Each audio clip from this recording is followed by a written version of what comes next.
Salut à tous, c'est Lunaris. Aujourd'hui, le test de la Indian Scout Bobber bridée à 47,5 chevaux de 2019. Allez, c'est parti!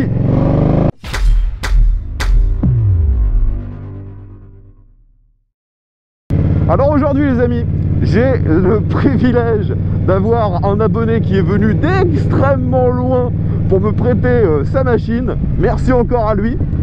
Donc vous pouvez le voir, il s'agit d'une Indian, donc une marque américaine, concurrente très clairement de Harley Davidson. C'est le modèle Scout, donc on va dire le modèle un peu entrée de gamme, mais aussi le modèle peut-être un peu sport.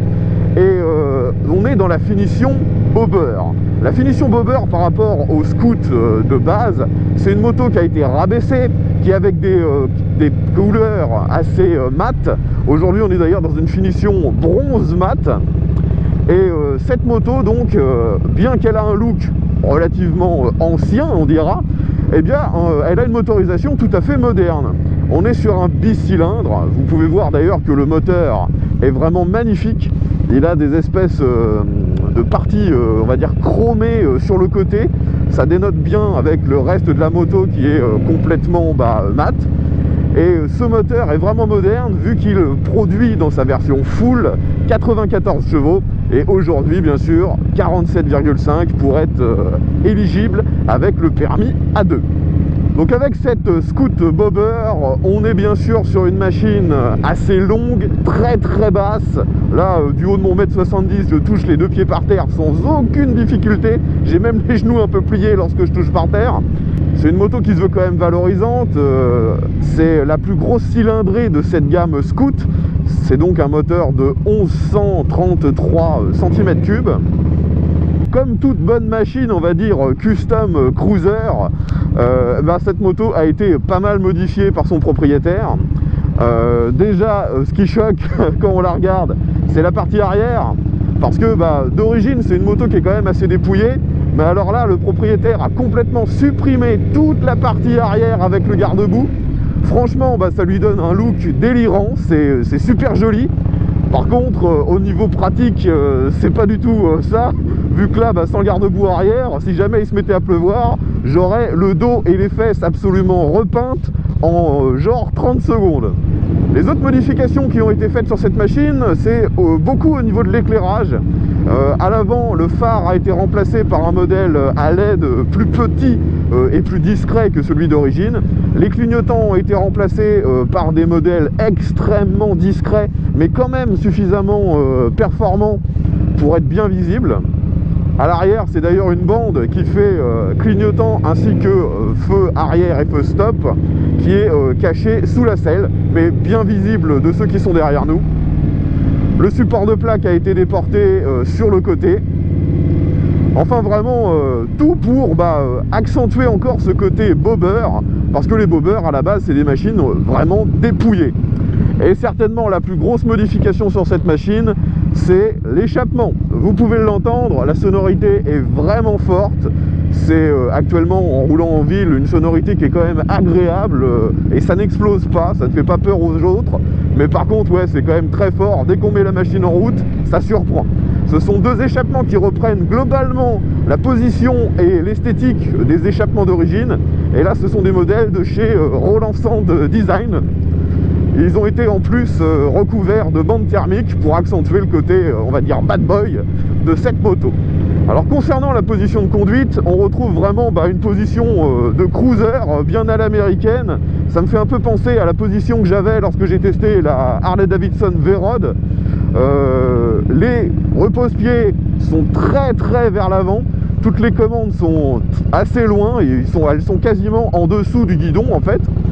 Ce guidon est bien large, un tout petit peu recourbé vers le pilote, ce qui fait que j'ai pas non plus besoin de m'allonger et de me pencher le buste pour atteindre les commandes. Je suis relativement droit. Et la selle, c'est une selle monoplace, elle est pas trop confortable, il faut le dire. Je trouve qu'elle fait un peu mal au cul. C'est un cruiser, donc on n'est pas en train d'essayer de serrer le réservoir avec nos genoux, hein. On est plutôt à la cool. C'est un réservoir un peu en longueur, sinon il est plutôt joli. Alors sur cette machine, vous avez des rétros qui sont en position basse. Ce sont les rétros d'origine, hein. On voit très bien ce qui se passe derrière, vu qu'on n'est pas bien sûr gêné par nos bras qui pourraient être en face du miroir. Mais par contre, le problème de ce type de rétro, c'est que ça vous oblige à baisser complètement la tête afin de prendre les infos. C'est pas forcément ce qu'il y a de plus sécurisant. Bon, vous en doutez, hein, même en roulant à allure relativement faible, il n'y a absolument aucune protection. Donc forcément, j'ai énormément de vent qui arrive sur mon casque. Allez, on arrive sur un premier virage à basse vitesse. Comment ça se penche? C'est pas super facile en fait, hein. La moto, elle est réticente à prendre de l'angle. En plus, on a un peu peur parce que elle est très très basse, donc j'ai pas envie que les cale-pieds se mettent à frotter. On a des pneus de taille assez bizarre sur cette moto. C'est des pneus type ballon, sont très ronds. À l'avant de mémoire, c'est un 130 en 16 pouces. Et à l'arrière, ça doit être un 150 en 16 pouces. Je suis pas sûr que ce soit vraiment ce qui est le plus adapté pour avoir de la maniabilité. Comme d'habitude, on va faire un test d'accélération. Donc je rappelle qu'actuellement, la moto, elle est bridée à 47,5 pour être compatible avec le A2. Elle pèse à peu près 250 kg d'origine. Donc là, vu que les échappements ont été remplacés et que la boucle arrière a été supprimée, vous pouvez considérer qu'elle fait au minimum 10 kg de moins. Il y a l'ABS, mais il n'y a pas d'autre aide électronique, il n'y a pas d'anti-patinage, pas d'anti-wheeling, ce genre de truc. C'est une moto relativement simple. Allez, on est parti. Let's go!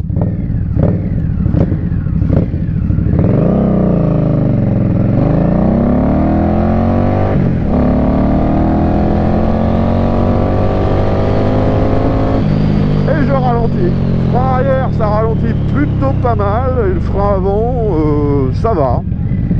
La sensibilité n'est pas dingue, par contre, dans les freins. À l'arrière, c'est très certainement parce que justement la position m'oblige à avoir presque la jambe tendue pour freiner. Et donc j'ai pas une bonne sensibilité.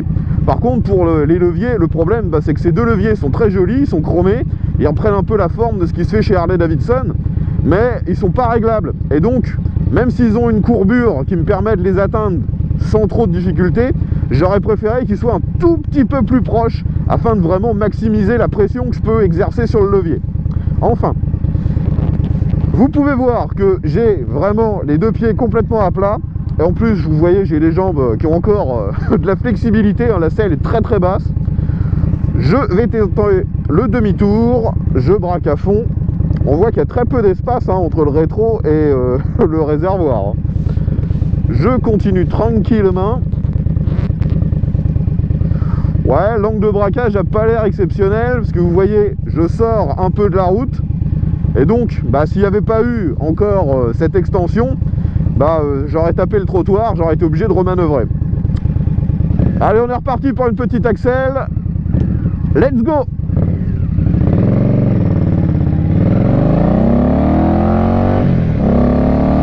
On sent bien que au bout d'un moment, en fait, l'accélération, ça fait plus rien. Ça doit être le bridage qui fait ça. Arrivé à peu près à mi-rotation, la poignée, elle continue de tourner après, mais on sent bien qu'il se passe rien, le moteur il accélère pas plus fort, quoi. On a quand même une bonne sensation, mais on retrouve pas les vibrations qu'on aurait par exemple sur une Harley-Davidson. On sent bien que c'est un moteur bien plus moderne. J'ai de temps en temps quelques faux points morts, La boîte de vitesse n'est pas exempte de défauts. Comment ça se comporte dans un rond-point? Ouais, comme je vous ai dit, c'est pas forcément ce qui est le plus facile à mettre sur l'angle. On sent qu'il y a du poids, il y a une petite réticence, c'est peut-être les pneus qui font ça.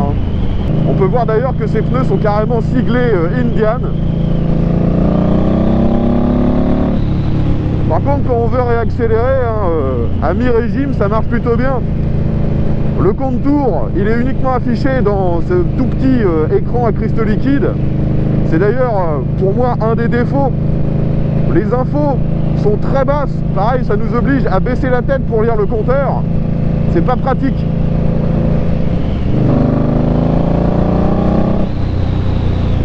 C'est bizarre parce que quand je regarde le compteur de vitesse, ça m'indique des vitesses relativement élevées, alors que j'ai l'impression de rouler bien plus lentement que ça. Je saurais pas vous expliquer pourquoi. Concernant toutes les commandes au guidon, tous les commodos sont relativement standards. On aurait l'impression de retrouver la même chose sur une japonaise. C'est pas du tout au standard Harley-Davidson par exemple. Les commodos d'ailleurs sont dans des plastiques assez bas de gamme, c'est dommage. Vous avez un petit bouton sur la gauche qui permet de naviguer dans les menus du tableau de bord et vous pouvez mettre les feux de détresse en restant appuyé sur la position centrale des clignotants. Pour revenir sur ce fameux compteur, ça indique essentiellement la vitesse. Et après, donc, dans le petit écran à cristaux liquides au milieu, vous avez un témoin de rapport engagé. Vous pouvez avoir le compte tour, il y a une horloge. Par contre, il n'y a pas de jauge de carburant. Il n'y a pas de consommation instantanée. C'est plutôt sommaire au niveau des informations, on dira. Particularité d'ailleurs sur le compteur, vous pouvez voir qu'il est gradué de manière assez normale jusqu'à 120. Et ensuite, de 120 jusqu'à 200, ça prend un espace très très réduit, quoi. C'est vraiment pour que ce soit utilisable dans sa plage de vitesse normale. C'est la première fois que je vois un compteur gradué comme ça. Alors faisons un petit test de souplesse. Là je suis en 4e à 1500 tours, 5e à 1400 tours, 6e à 1500 tours. Voilà, ça vibre beaucoup, vous voyez, je suis en sous-régime clairement, mais c'est quand même souple, parce que la moto, elle n'est pas à vous désarçonner, elle n'est pas à deux doigts de caler, et elle reprend. Là, vous voyez, je suis à 45, en 6e à 1400 tours, et ça reprend. Franchement, je suis assez surpris, au niveau souplesse, c'est pas mal, hein. Ah, quand on est comme ça, un peu en sous-régime vers les 2000 tours et qu'on réaccélère un peu fort, la moto, elle n'est pas désagréable, elle vous donne pas de grosses vibrations, mais il y a un gros son bien gras qui sort de l'échappement. Perso, j'adore.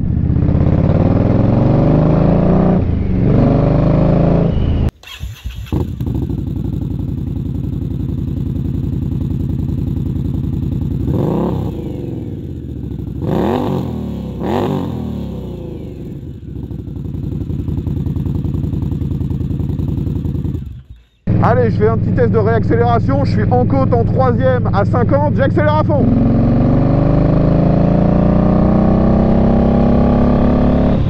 Ouais, c'est satisfaisant, mais on n'a pas des performances de ouf, hein. En même temps, la moto est lourde, elle n'est pas super puissante. J'aimerais beaucoup la tester en version full, voir les véritables performances délivrées par ce moteur. Allez, petit dodane. Les suspensions sont vraiment fermes, surtout à l'arrière. À l'arrière, on retrouve deux suspensions, une de chaque côté, un design assez ancien. Elles sont pas vraiment réglables, il y a juste possibilité de mettre une précontrainte. Et à l'avant, c'est une fourche, on va dire classique. On peut voir d'ailleurs qu'elle a très très peu de débattement et il n'y a aucun réglage sur la suspension avant. Franchement, je retrouve un petit peu le comportement qu'il y avait quand j'ai testé la Street Cup, c'est-à-dire qu'aux alentours de 3000 tours, quand vous réaccélérez fort, on n'est pas loin de la zone de couple maximum et ça reprend vraiment bien. Et le moteur, il monte quand même pas mal dans les tours. Vu qu'il n'y a pas de compte tour, je ne sais pas à partir de quand c'est la zone rouge. Allez, on va essayer de se marrer un peu, voir ce que ça donne dans des virages.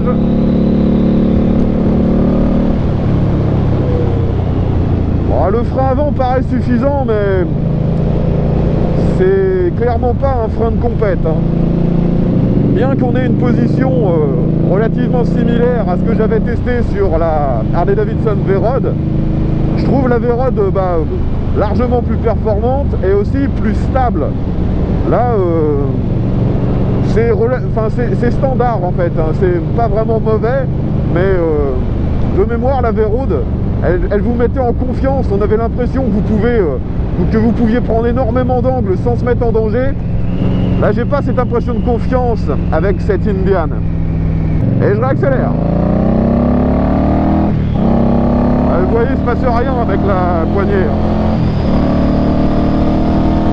Bon, finalement, l'échappement, même quand on roule à assez haut régime, il reste agréable. Il n'est pas complètement disproportionné, ça vous tue pas les oreilles. Mais c'est vrai que quand on démarre la moto, genre en centre-ville, ça surprend. Elle est vraiment bruyante à ce moment-là. Ouais, Ça me fait limite un peu flipper cette garde au sol aussi faible, parce que vu que mes jambes sont vers l'avant, je vois où sont leurs pose-pieds, ils sont super longs en plus, et donc même quand je prends un rond-point à allure vraiment faible, je me penche à peine et je vois déjà qu'il me reste, allez, de 5 cm de marge avant que ça frotte. C'est pas rassurant. C'est une machine qui incite à rouler cool en fait, hein. Elle essaie juste de faire un peu dragster quand on est en ligne droite. Allez, on va sur l'autoroute. Alors un truc qui me surprend, là je suis sur l'autoroute à peu près 100 km/h et j'ai pas l'impression d'avoir plus d'air qui arrive vers mon casque que quand je roulais à 50. D'ailleurs là j'ai la visière ouverte et je trouve pas ça gênant. J'ai aucune explication de ce phénomène. On va essayer de faire un test de relance, donc là je suis en 6ème, à peu près 100 km/h, j'accélère à fond. 110, 120, 130, 140, franchement ça reprend pas trop mal. Par contre, arrivé à environ 4000 tours, j'ai beaucoup de vibrations qui d'un seul coup remontent dans mes jambes. Bon, au final, quand vous restez vraiment au-delà des 4000 tours pendant longtemps, il y a vraiment des vibrations qui remontent, mais uniquement au niveau des repose-pieds. J'ai pas de vibrations dans le guidon. C'est assez bizarre. Et c'est des vibrations qui sont quand même, on va dire, à une fréquence relativement élevée. Ça vous met presque des fourmis dans les pieds. Les pneus, franchement, je les trouve pas terribles en fait. J'ai de mauvais retours d'informations. Parfois, j'ai l'impression que je vais perdre l'adhérence, alors qu'aujourd'hui, il n'y a absolument aucune raison que je perde l'adhérence. La route est sèche, il y a un niveau d'humidité très faible, le ciel est gris, mais franchement, il n'a même pas plu ce matin. C'est très bizarre.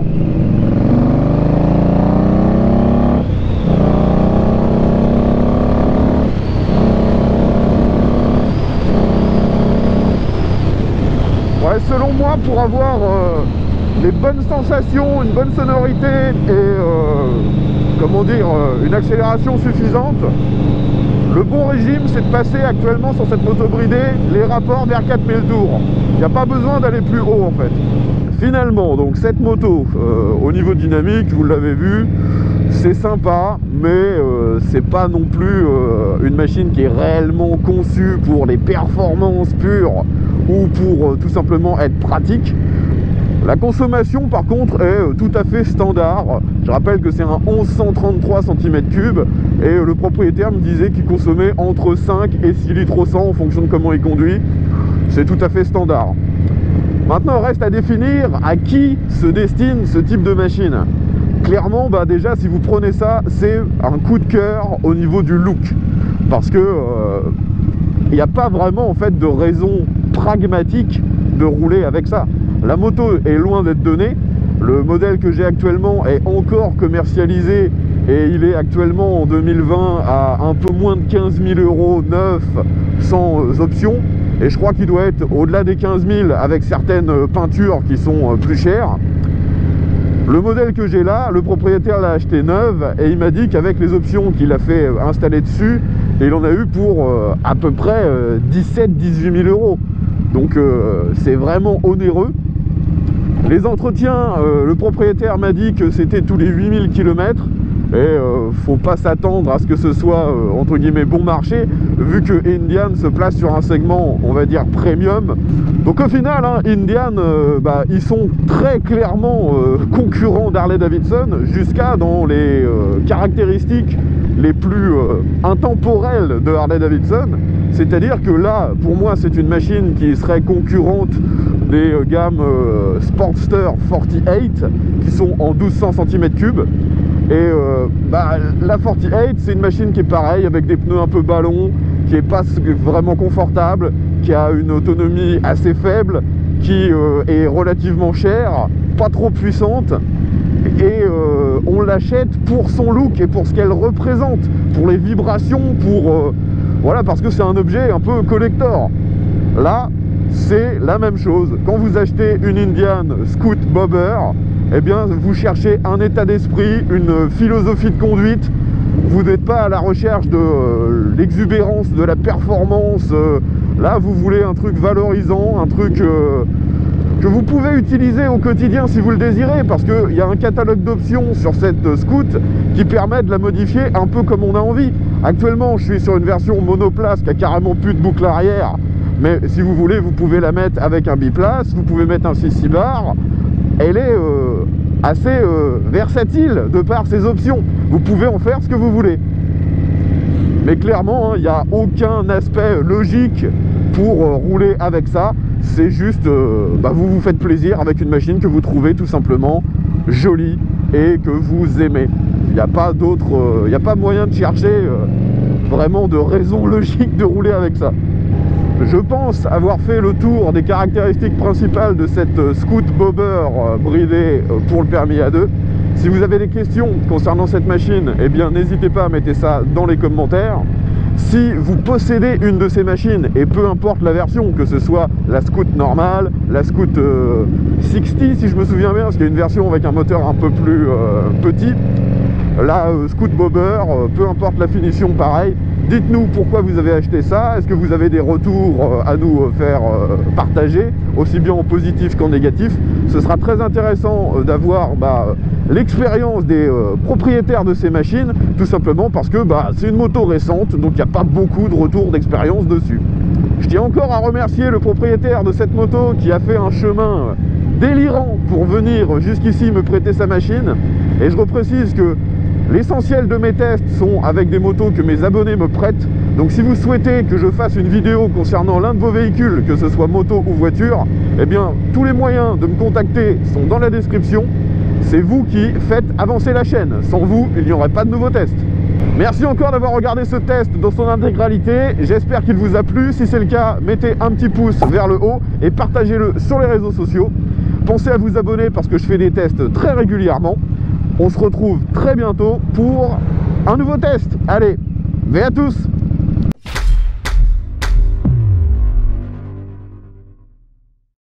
Et je réaccélère.